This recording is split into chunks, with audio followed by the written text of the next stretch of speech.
Well, hey fans, welcome back to another streaming review, and today we're going to talk about Echo. So Echo is another one of these Marvel television series that are set within the MCU. The difference with this one is that it's actually the first under the Marvel Spotlight banner, which the Spotlight series are supposed to be shows that are set within the MCU but don't really connect to the overall overarching story. They may have one or two characters that pop in. Like in this one, you have Kingpin and Daredevil who show up, and there are clips shown from Hawkeye of his time as Ronin, and of course Maya, Kate Bishop, and everybody who appeared in that Hawkeye series. But this is set after the Hawkeye series, where Echo shot Kingpin in the face. She goes on the run, and the journey takes her back home to Oklahoma, which we find out is where she actually grew up before her and her father had to relocate to New York. So overall, I did not really care for this show. I thought it was brutal, it was bloody, and it was boring, but nowhere near on par to even the worst Marvel Netflix series, which is Iron Fist. This series, it was sloppily put together and hastily put out. And part of me feels like they should have cut it down to a 2.5-hour movie and dumped it in theaters and potentially could have made at least $30 million on this mess. I mean, I don't really know how much money they put into the entire season, but man, this show proves how bad things got at Marvel, how much Feige let things get away from him, because it was just a mess. It was just a mess. But basically, like I said, the story is Maya goes back home to Oklahoma, tries to take over the Kingpin's business because she thinks she's killed him, but guess what? He's still alive. We learn a lot about her backstory, about her family, and all that stuff was actually pretty good. Like her going back home, reconnecting with her family, her Native American roots, her grandfather, her grandmother. I liked that aspect of the show. And like Devery Jacobs, Tantoo Cardinal, all of the Native American cast, they did a great job. And I think that's part of what the show didn't quite understand. It wanted to be like this gritty, like Netflix type drama, but at the same time, it's like this Native American CWS show. And they didn't know how to marry those two subjects. I know I said earlier it kind of probably should have been a movie. It also could have worked as like a special presentation if they just did like an hour introspective journey of Maya going home and reconnecting with her roots. And then we see her at a later time in the series on her journey to become Queenpin. And that's another issue with the series. Maya is not a good guy. Maya does not try to become a good guy in the series. She wants to take over the Kingpin's business. She wants to be the Queenpin of crime. And by the time we get to the end, nothing changes. That's still her goal. She still doesn't like Kingpin. She wants to take over. She feels like his time is done. So if we do get a season 2, is that where they're going with this? Is that Maya's trying to climb the ranks of the crime family? Because honestly, I do think that could work. You could have like a Sopranos-esque mafia tale about this supervillain climbing the ranks. You could bring in the likes of Kingpin.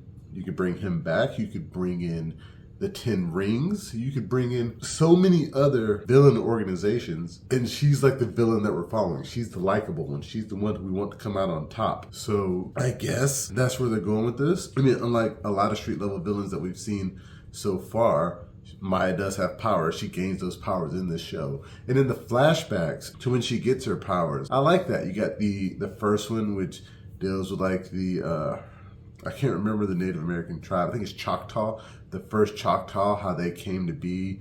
You have a second power she gets, which this was a weird part. It's like 2,000 years ago in Alabama. And I'm like, first of all, no, that wasn't Alabama. Say Choctaw Nation or whatever the Native Americans called that land at the time. Don't call it Alabama 2,000 years ago because it didn't exist.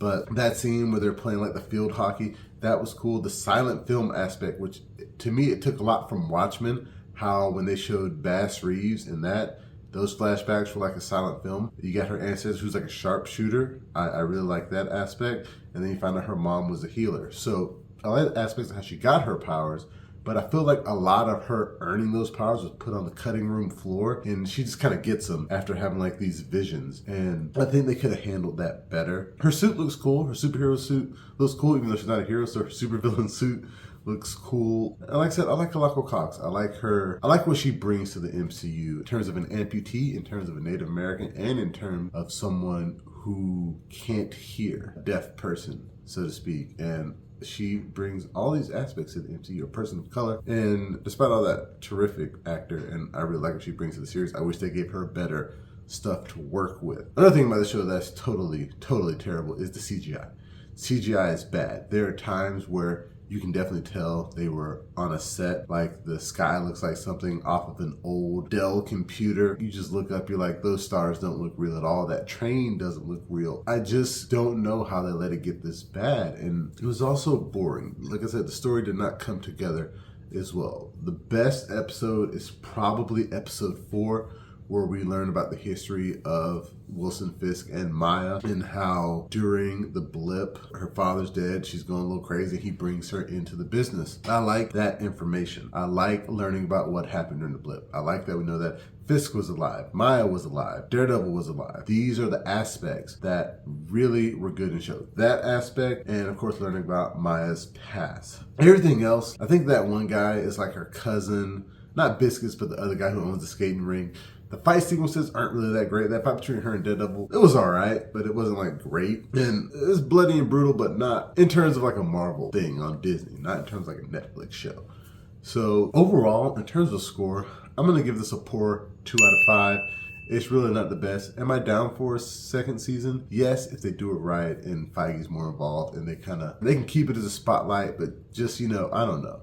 Just do a better job. Now, did something good come out of this? Yes. The Marvel Netflix series, that's Daredevil, Punisher, Jessica Jones, Iron Fist, Luke Cage, The Defenders. All those shows are now canon to the MCU. They added them to the timeline on Disney+.